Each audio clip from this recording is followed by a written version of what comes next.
Hello and welcome to rainy North Yorkshire. Today I'm in Grassington. Let's go and have a look round. Yeah, it's a bit of one of those days where you don't know what it's doing. Is it raining? Is it sunshine? Bit of both. Scattered showers. Definitely one of those days. We'll still have a look round, still have good fun. This is Grassington, the village to the right, down to the river to the left, and a JCB with lots of muck in the middle. How very Yorkshire. So we're walking up towards the marketplace. Even though it's a Sunday, it's a busy day. Obviously it's very much a tourist destination. There's lots of things going on. There's a farmer's market on today. Coffee shops are busy. People are trying to get under shelter. Antiques fair going on there.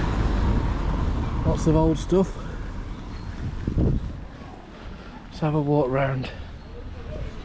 If you want any pink clothing, put your options there. There's not much parking in this area, that's why you need to go to the visitor centre just down the road where we've come from. There's cobbles here.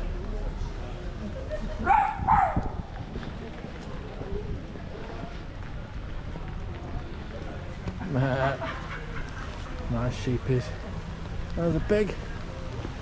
There's the pig. Morning, Mr. Pig. I hope the rain doesn't put a dampener on the traders and their sales this morning.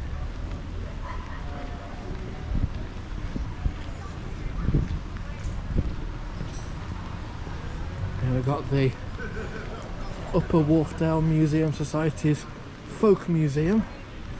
Let's have a look, see what they've got in here. Some pottery. Story of the Folk Museum. Some bloke came here as a pharmacist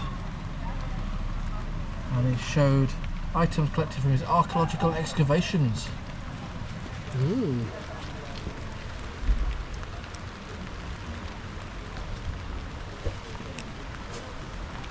So what's in the museum? Lead mining exhibits, minerals, craft tools, Dales farming, cobbler's workshop. I shan't go in. Not today. Let's have a look a bit further up. I do love these country villages where they've got the side roads and back to people's houses, and they're nice. They look so distinct, so unique, so very British. And here we've got, coming into view now, the Stripy Badger coffee shop and kitchen and the Stripy Badger bookshop. If you know me, you know I like badgers, so I'll be heading in there later on. There's lots of options to eat and drink in Grassington, even though it's a very small village or town. The locals think of it as a village, but it's actually granted market town status in some time back. I'll put that in the notes.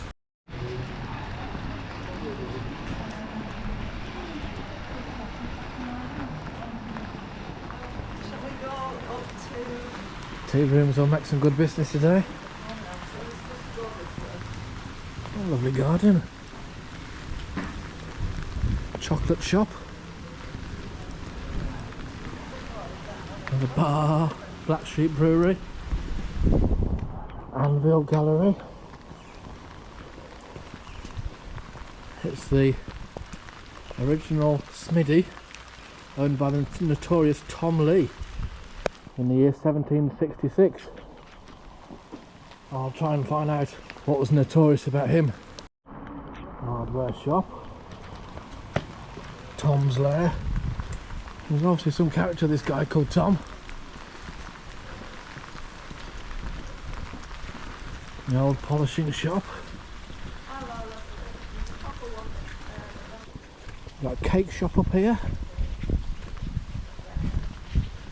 John Crowther, the guy who opened the museum, he worked here.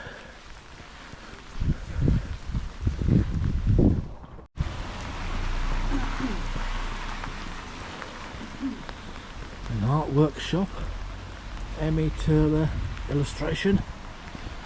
Up here there's a wood carving place.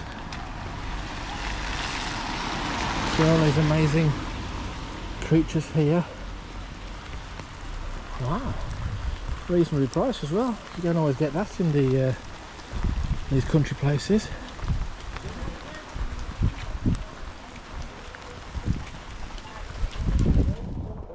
Oh. Very good. I do like how touristy places that aren't built for larger numbers, they create car parks wherever they can. Any small area they can turn it into car parking. Must be hard for the locals as well. They must be able to reserve spaces for themselves in their own little bit of land. They are so reliant on multiple cars nowadays. Just looking at some of the houses along here. Oh, this one's amazing. It's got a bricked up window. From height of the road, you're very nearly at the top of it, but it's obviously two stories high because it's on the hillside. And they're still making use of the space on the outside of it. That's good. It's the beauty of the flowers we've got here. These wild poppies. I like it. Beautiful colouring. Wow.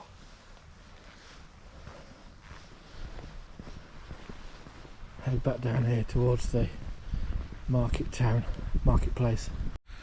Grassington's a lovely place. It's nice and peaceful when you get away from all the tourists like me.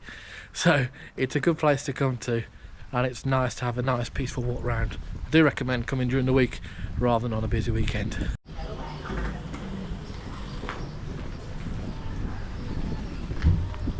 A lot of Grassington is on a hillside, so if you're got a pushchair or a wheelchair, it might be difficult to navigate round. Umbrellas up here at the Black Horse Hotel. It's an impressive sight. Next to the library in the Grassington hub. Let's have a look what's going on here. Siegfried's Retreat. We'll have a look at what that means shortly. Oh, there it is. Internet, talking books. Very good. Sign over there says all dogs great and small.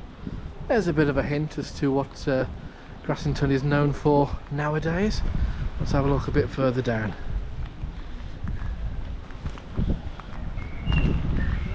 We've got a badger. Love badgers. Oh, badger. Grassington is used as a film location for the village of Darrowby in All Creatures Great and Small on Channel 5 since 2020. So these shops in the background, they get their frontages changed and they're used for that there. So the reference to Siegfried's Retreat earlier on, Siegfried was obviously one of the characters in All Creatures Great and Small, and Grassington was chosen for this place because Thirsk, where the story was set, it got too big and it was no longer as realistic as it was when it was set there back in the day on the original kind of series of that. That's why Grassington is now used for All Creatures Great and Small. There you go. So we have the Stripy Badger button shop. It's good having the badger reading his books in his stripy jumper, and the coffee shop and kitchen next door to it. Good stuff. And on the coffee shop wall we have a blue plaque. We love a good blue plaque. It's for Peter Wallbank of Peter Wallbank Fabrics, who was a founder member of Grassington's Dickensian Festival, which they hold each year. He's a Dickensian gentleman, Peter Wallbank of Grassington. Cheers. Nice.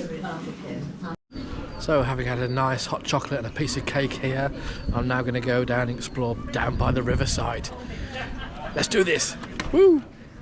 So now the rain stopped, there's more people venturing out, coming out of the coffee shops and the the other shops locally, and they're having a bit of explore around.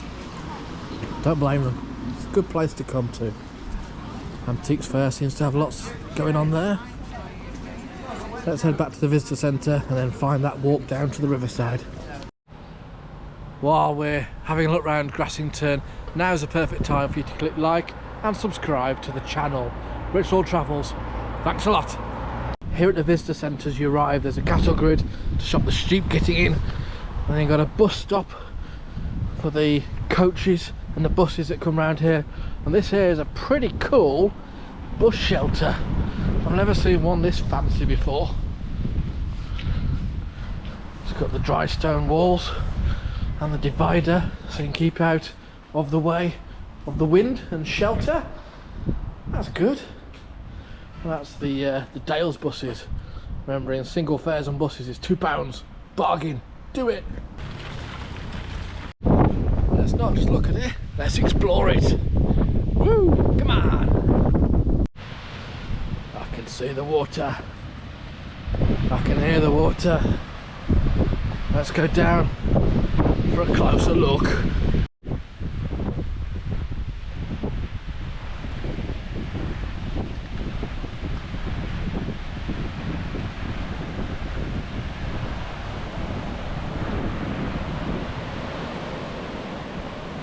Here we are, the Linton Falls.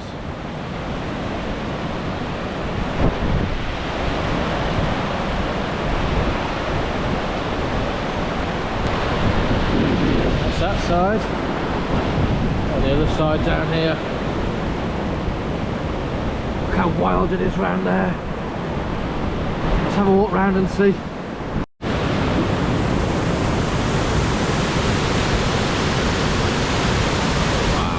Look how powerful this water is.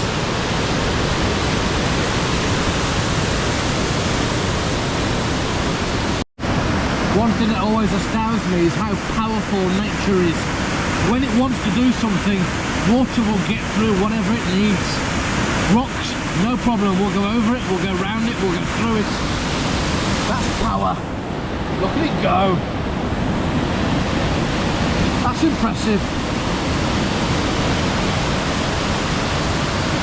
This is Linton Falls in Grassington in North Yorkshire. Boom! What a world we live in.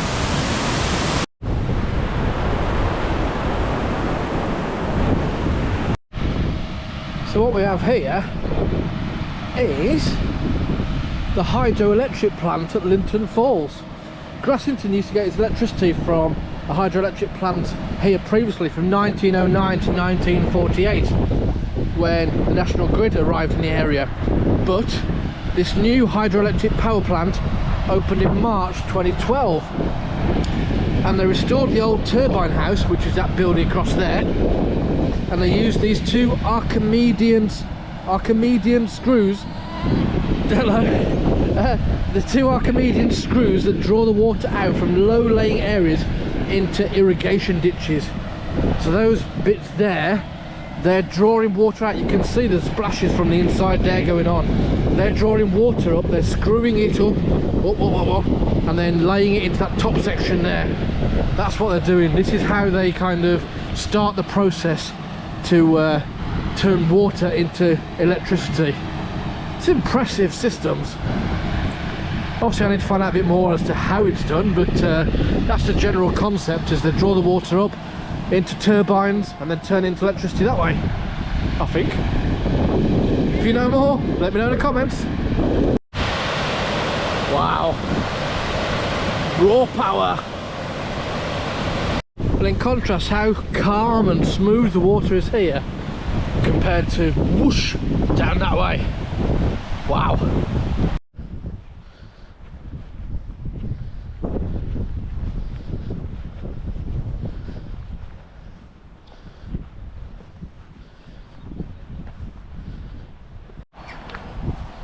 As we come back towards the road, there's the road bridge going across the river wharf here. It's quite a climb back up to the starting point. I'll survive. It's a good little visitor centre and shop. There's toilets here, 20p to use them, but apart from that, paying isn't too expensive. It's £3.50 for 2 hours or £5.50 for all day, and you get a guide and you get a free map to go around. This is the walk I've just done from the visitor centre down to Linton Falls, past Linton Hydro, up to the bridge, back round again. There we go. It's good. Grassington, it's lovely here. You've got the River Wharf, Linton Falls further down. You've got the marketplace we walked around earlier. All those nice shops, the antique fair, the folk museum, nice cafe, Stripey Badger cafe and bookshop. Good stuff. Come to Grassington, it's good.